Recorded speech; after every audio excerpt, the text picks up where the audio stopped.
મારો બર્થડે વયો ગયો ને એના જે 15 દિવસ થઈ ગયા, પણ ઘણા બધા લોકોને મેસેજ ને ક્વેશ્ચન હતા કે દીદી તમને તમારા પતિદેવ બર્થડે ગિફ્ટ શું આપ્યું છે, એ તો અમને કહો.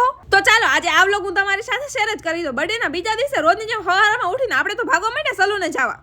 હવે તમે બધા મનમાં એવું ન વિચારતા કે આને જ નવી ગિફ્ટ આપ્યું હોય તો કાલની લઈને આમથી આમ ફૂલાઈને ફરે, પણ એવું નહોતું. મારો વ્લોગ લેવો હતો ને એટલા માટે હું સલૂને આવી ગઈ ગિફ્ટ લઈને. અને ફાઇનલી ગાઈસ મારા સ્વામીનું નામ લઈને સરસ મજાનું અનબોક્સિંગ કરી નાખ્યું છે. ને આમાં શું છે ઢંટાણાન, મારી જિંદગીના 24 વર્ષ ને માથે 2 મહિના મેં ને આટલા વર્ષો સ્વામી વગર કાઢી નાખ્યા ને વરોનો બધોય પ્રેમ સ્વામી મને એકાર આપી જ દીધો. અને હું રહ્યો સ્વામીનો નાનો દીકરો, 25 વર્ષ પૂરા થઈ ગયા ને 26મું વર્ષ બે ગયું, એટલે સ્વામી મને ટોટલ 25 ગિફ્ટ આપી અને 26મી બાકી છે. અને એ મારા માટે બહુ મોટી સરપ્રાઈઝ છે, પણ ખબર નહીં હવે ક્યારે આપે.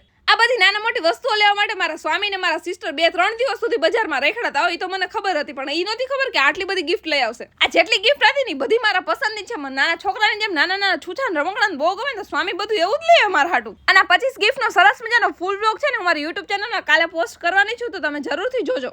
હકીકતમાં તમે જોવા જાવ ને તો અમારા લવ મેરેજ નથી, પણ અમારું એવું બોન્ડિંગ છે ને કે બધાને એવું જ લાગે કે અમારા લવ મેરેજ છે. સ્વામી છે ને મને બહુ બધો પ્રેમ કરે છે. મારા પપ્પા નથી, પણ એકે વસ્તુની મને કમી મહેસૂસ કરવા જ ન દે. તમે જો નાના છોકરાને જેમ મને લાડ જ કરાવ્યા રાખે અને મને બધી રીતે સપોર્ટ જ કરતા હોય. એટલે સ્વામી આટલી બધી ગિફ્ટ આપવા માટે થેન્ક યુ ને લબડ્યું. અને ચોકલેટનું ઢીંગલા જોઈને તો મને એટલા બધા દાંત આવતા હતા ને, હજી તો વિન્ટર સ્ટાર્ટ નહોતું થયું ત્યારે હું સ્વામીને કહેતી હતી કે મારા જેકેટની જગ્યાએ પપટ લેવું એમ કરતી હતી ને, તા તો આમ જોઈ મારા હાટું સરસ મજાનું જેકેટ લઈ આવ્યા. અને આ જેકેટને જોઈને તો મને કઈ હસવું આવતું હતું. અને આટલા ટાઈમમાં એ મને મૂકીને પહેલી વાર આ બધી વસ્તુ મારા માટે લેવા ગયા, એટલે મને તો બહુ મજા આવતી હતી. અને ગાઈસ ગિફ્ટમાં સૌથી વધારે મને શું ગમ્યું ખબર? આ જેકેટ ને મારી પાણીની બોટલ. પછી અમે નીકળી ગયા અમારી બીજી બ્રાન્ચે જવા માટે. જાતા વેત સ્વામી એના કામમાં લાગી ગયા હતા ને આકલાઈની કરેલી હતી હેર ટ્રીટમેન્ટ. પછી તો જેવા ફ્રી થયા ને બપોરના રોટલા ખાવાનો ટાઈમ થઈ ગયો, નીકળી ગયા સીધા છાશ લેવા માટે. છાશ ને ભાગ લઈને પાછા પહોંચી ગયા સલૂન ને બે ગયા બપોરના રોટલા ખાવા. મસ્ત મજાની પેટ પૂજા કરીને આપણે તો 2 કલાકની નીંદર ઢળી લીધી. સ્વામી તો એનું કામ કરતા હતા. પછી તો તમને ખબર છે જાગીને આપણે જોઈ પેલા ચાલે નીકળી ગયા ચાનો કાંટો ચડાવવા માટે. રસ્તામાં સ્વામીને જોઈ લો બુલેટ બતાવવાનો હતો, એનું કામ કરતા હતા. મેં તો અહીં વિડીયો લઈ લીધો. અને બાયુનો આ જ વાંધો, આમ જોઈ લો રોડ વસારે તડકે ઘઉં નાખવાની શું જરૂર હતી? ચા પીવા નીકળ્યા હતા,